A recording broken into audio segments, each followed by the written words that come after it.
Hai teman-temannya Velin, selamat pagi atau selamat sore, selamat siang, selamat malam.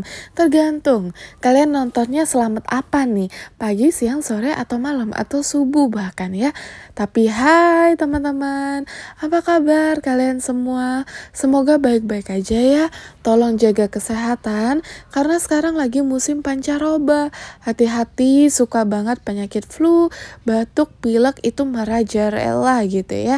Jadi kalian juga harus jaga kesehatan. Untuk kalian yang bekerja, jangan sampai capek dan kecapean ya. Teman-teman, hari ini itu adalah hari potong-potong, potong sapi, potong kambing, Idul Adha pokoknya mah itu hari ini. Dan hari ini Ama bantu-bantu untuk kegiatan ibu-ibu yang akan masak daging sapinya. Biasanya teman-teman, ibu-ibu yang memang mendapatkan daging sapi, karena kita Kristen, kita biasanya nggak dapat daging sapi ya teman-teman. Biasanya yang memang dibagikan di masjid itu memang khusus muslim. Tapi kebiasaan ibu-ibu di sini adalah setelah mendapatkan daging, mereka itu bakal berkumpul bersama, membuat bumbu bersama, dan dagingnya itu akan dimasak bersamaan. Jadi biasanya ibu-ibu itu akan pulang langsung dengan daging sapi yang sudah jadi. Entah itu jadi rendang, entah itu jadi daging sapi bumbu, jadi gulai, jadi soto, jadi apapun itu.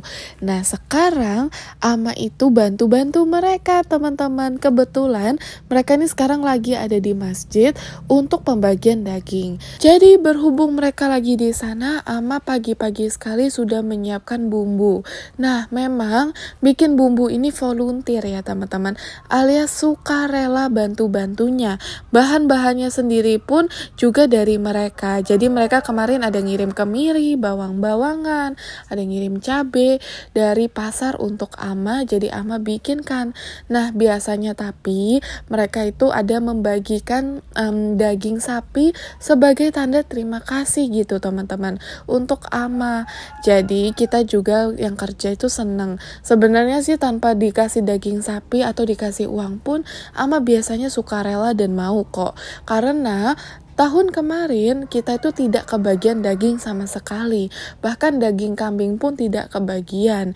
Karena tahun kemarin itu banyak sekali pendatang-pendatang dari gunung yang ngambil daging di masjid.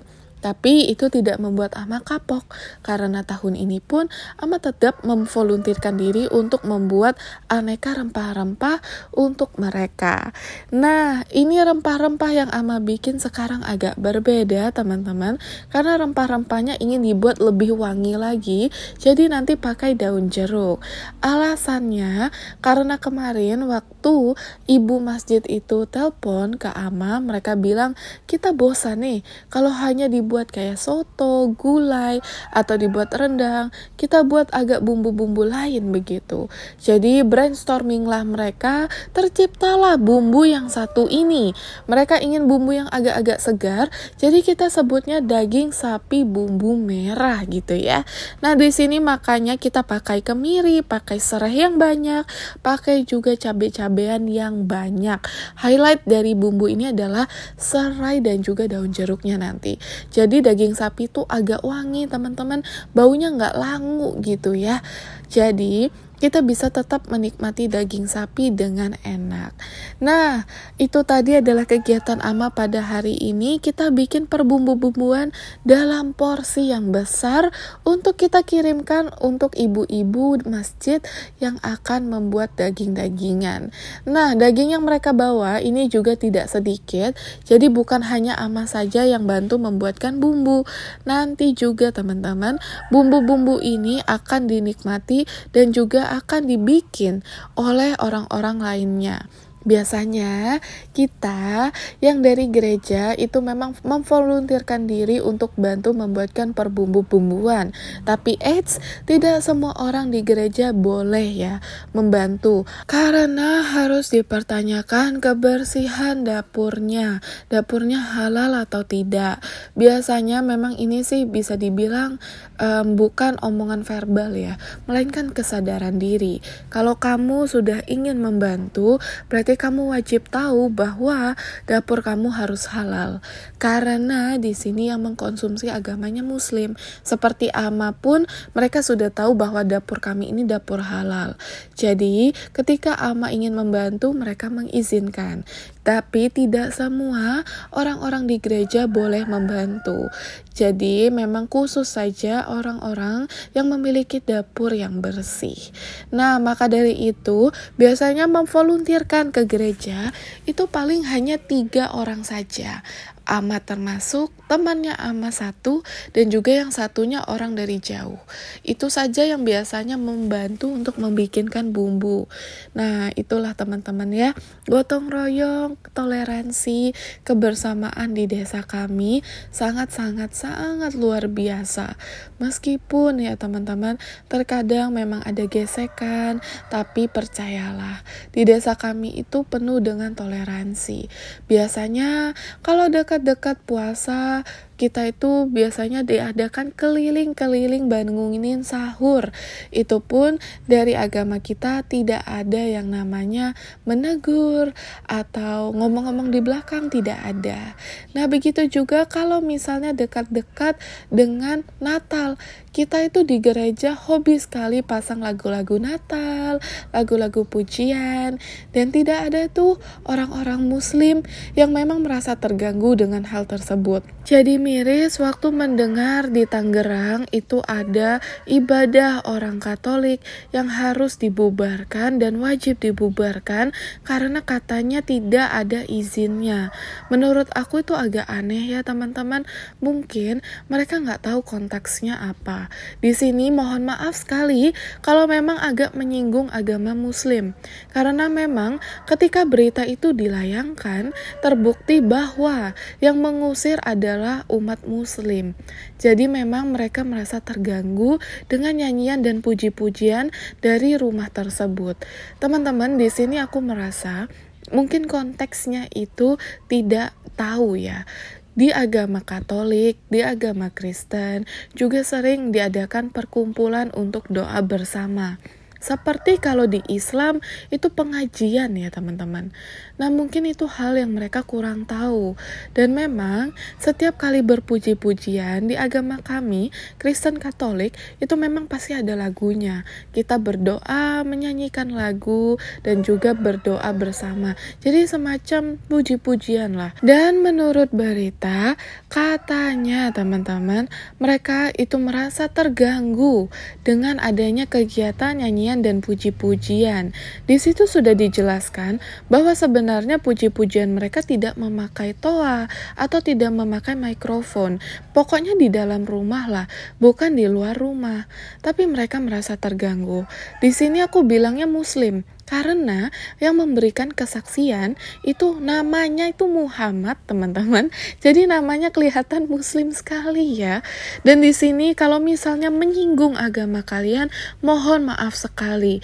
Tapi ini tidak bisa juga disamakan, teman-teman. Tolonglah gitu ya. Aku juga ingin ngomong ke kalian bahwa kita itu agamanya paling tenang dan santai. Kami tahu bahwa agama Kristen Katolik ini lumayan minoritas dibandingkan dengan agama Muslim yang mayoritas. Tapi dengan agama saja, beribadah saja diusir. Bahkan pemilik rumah sampai-sampai harus membelikan klarifikasi teman-teman bahwa dia tidak akan mengadakan lagi doa bersama di rumahnya karena katanya tidak ada izinnya.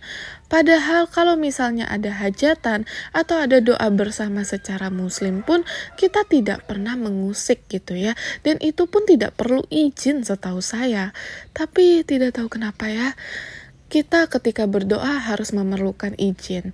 Ini tidak dipatok rata semua umat Muslim seperti ini, tapi biasanya yang seperti ini agamanya Islam.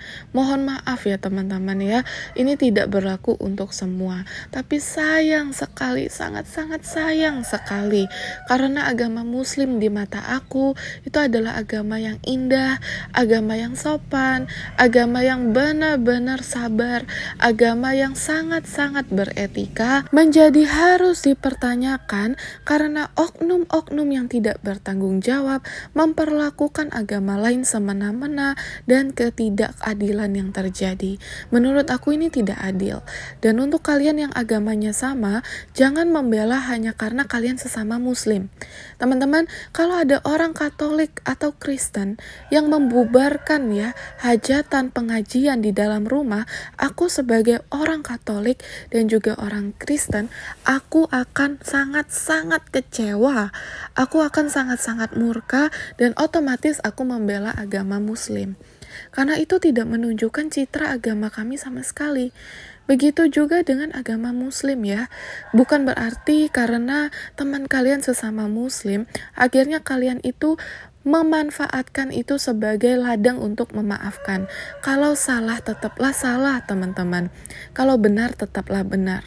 Apapun motifnya, kalau itu sebuah kesalahan tidak bisa dibenarkan. Sayang sekali karena seperti ini aku melihat kolom komentar di Instagram banyak sekali masyarakat muslim dan juga Katolik Kristen yang sangat-sangat kecewa dengan saudara kita yang satu ini. Jadi pesan dari aku ya, kakak online kalian, mama online kalian, adik online kalian, anak online kalian adalah tolong sekali untuk siapapun di luar sana, apapun agamanya, mau Islam, mau Katolik, mau Kristen, Buddha, Hindu, Konghucu, agamanya mau minoritas atau mayoritas, tolong sekali kita harus menghargai agama yang lain. Kita harus bisa hidup berdampingan. Karena di dunia ini, sayang sekali kita tidak bisa memilih kita mau hidup di mana. Dengan seperti ini pun kita harus sadar hidup berdampingan juga harus mengikuti norma-norma dari masyarakat. Begitu ya teman-teman, semoga kejadian ini tidak terulang lagi untuk agama-agama yang lainnya. Aku tidak ingin di kemudian hari ada dengar lagi kata-kata bahwa agama muslim ini mengusir pengajian di mana, atau agama Kristen Katolik mengusir pengajian, mengusir ini, mengusir itu. Jangan sampai ya ada singgungan agama seperti itu. Tidak baik untuk citra agama itu sendiri. Itu aja ya teman-teman pesan aku untuk agama di hari ini. Oke, hari ini teman-teman, Ama juga membuat bolu. Ini bukan bolu sih, lebih ke arah kue mangkok sebenarnya. Kue mangkok pandan. Karena kemarin adik aku ada yang minta untuk dibikinkan kue mangkok. Kalian mau tahu fakta menarik gak teman-teman? Aku itu kurang suka makan kue mangkok. Kok bisa Kak Velin? Dari kecil aja gitu. Kurang suka teksturnya. Tekstur tepung beras di dalam kue itu kayak agak-agak legit gimana gitu. Bikin aku kurang suka. Tapi satu rumah aku hobi banget makan kue mangkok. Jadi hari ini Ama bikin sedikit sebelum Ama pergi bantu-bantu memasak di masjid. Nah, supaya kita anak-anak di rumah ini ada makanan gitu ya. Sore-sore setelah itu karena Ama belum pulang, adik-adik aku di belakang itu tiba-tiba kelaparan teman-teman. Mereka bilang, Cece coba Kak tolong Kak bikin cemilan buat kami di sini. Baiklah gitu ya. Sebagai kakak yang baik akhirnya aku membuatkan mereka cireng. Jadi mereka itu hobi banget makan cireng, tapi di sini itu tidak ada yang jual. Alhasil aku harus membuat cireng sendiri. Beruntungnya bikin cireng ini lumayan gampang, dan resep cireng aku ini adalah resep cireng seblak yang aku mau bikin. Karena adik-adik aku pada suka pedas, jadi menurut aku kurang afdol gitu kalau makan cireng hanya cireng doang. Memang belakangan ini Ama itu kalau tidur siang lumayan lama ya teman-teman, bisa sampai malam. Alhasil biasanya kalau adik-adik aku lapar sore-sore gitu ya, aku deh yang harus membuatkan makanan untuk mereka, membuatkan cemilan gitu ya. Oke, disclaimer dulu teman-teman. Mohon maaf sekali kalau kalian mendengar suara ayam-ayam tidak tanggung jawab dan ayam-ayam kurang ajar ini ya. Karena mereka sekarang itu hobi banget kukuruyuk di depan kamar saya gitu. Heran, udah diusir masih aja balik lagi. Dan mereka kalau kukuruyuk, ayam itu bersahut-sahutan. Dari depan, dari belakang, dari depan, dari samping. Luar biasa mamae. Jadi kalau kalian mendengar suara ayam, mohon maaf sekali kalau mengganggu kalian ya. Kedepannya, di video kedepannya, aku pastikan ayam-ayamnya sudah meninggal. Bahaya ayam-ayam sudah meninggal. Mana Ama sayang lagi sama ayam-ayamnya dia. Maka Ama itu tahu loh teman-teman, kalau ayam-ayamnya ada yang hilang. Dari seluruh ayam kita ini ada 20 ekor, Ama itu tahu betul satu persatu ayam-ayamnya. Bahkan seanak-anak ayamnya pun Ama itu paham.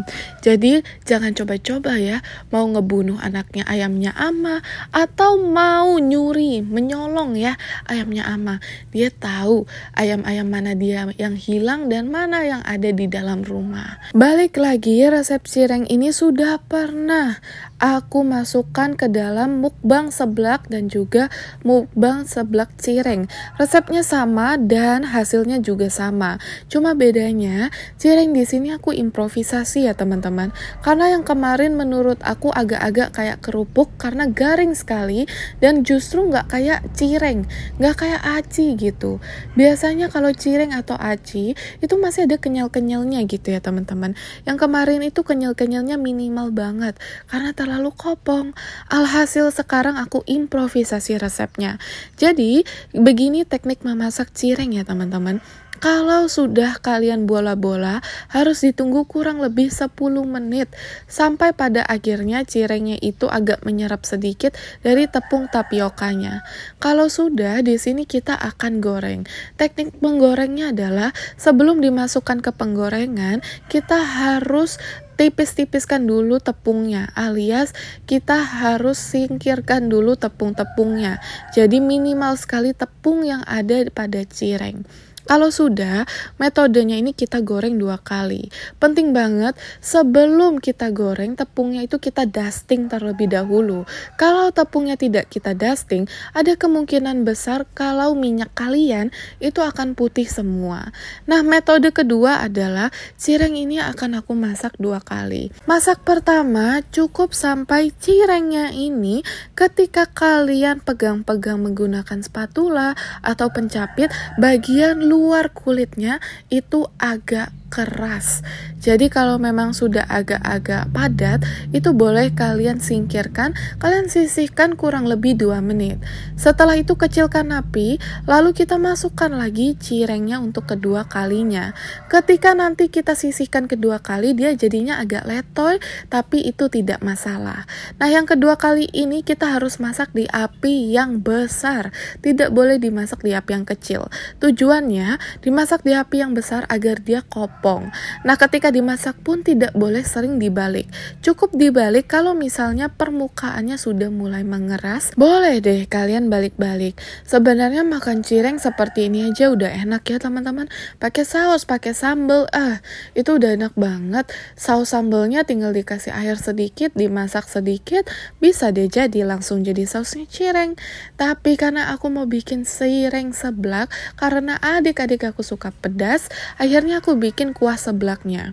Untuk kuah seblaknya sendiri, memang sengaja ya teman-teman, aku tambah-tambahkan kondimen yang lainnya, supaya adik-adik aku juga kenyang waktu makannya. Paling enak kalau kondimen itu ditambahin sayur. Boleh sayur sawi seperti ini, boleh gubis, boleh pakai kol juga. Boleh juga pakai telur. Nanti ini mau aku tambahkan telur dan juga sayur. Biasanya teman-teman, kalau cireng ini aku buat sebagai makanan utama, ku campur macam-macam. Ku campur ayam, ku campur tahu, benar-benar untuk makanan diet. Aku paham. Kak Velin, kok makanan diet sih? Cireng itu kan penuh dengan minyak perminyakan dan isinya tepung semua gitu. Enggak teman-teman, biasanya kalau misalnya aku lagi cheat day, aku tuh pengen tetap makan makanan yang cheat day, tapi dijadikan makanan utama. Paham kan ya teman-teman?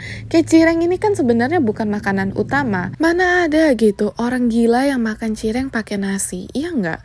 Maka dari itu teman-teman, biasanya kalau misalnya snack-snack itu ingin ku campur langsung jadi makanan utama, bukan makanan pendamping. Alhasil, biasanya cireng aku campur campur deh sama ayam, telur, tahu, biasanya juga yang paling sering tuh sayuran. Jadi tetap dapat nutrisi yang seimbang meskipun makanannya cheat day alias makanan kayak gorengan gitu ya. Nah, biasanya aku kalau diet tidak ku makan pakai nasi. Aku memang kebetulan diet karbo. Golongan darah aku B, jadi golongan darah B itu paling cocok kalau diet itu rendah karbohidrat. Karena menurut aku kalau aku diet rendah karbohidrat, badan aku jauh lebih fit dan juga nggak gampang ngantuk. Ditambah lagi, manusia itu memang bisa kok teman-teman hidup tanpa karbohidrat. Yang terpenting proteinnya dibanyakin aja. Ya udah deh, terima kasih teman-teman yang sudah nonton. Jangan lupa kalau misalnya kalian suka video ini, buat like dan subscribe-nya ya. Jangan lupa juga besok mampir lagi teman-teman nonton lagi video aku. Karena aku tuh uploadnya sering banget Senin, Rabu, dan Jumat untuk video panjang dan vlog setiap hari Senin sampai kiamat. Jangan lupa mampir lagi besok karena anggap aja rumah sendiri. Bye-bye!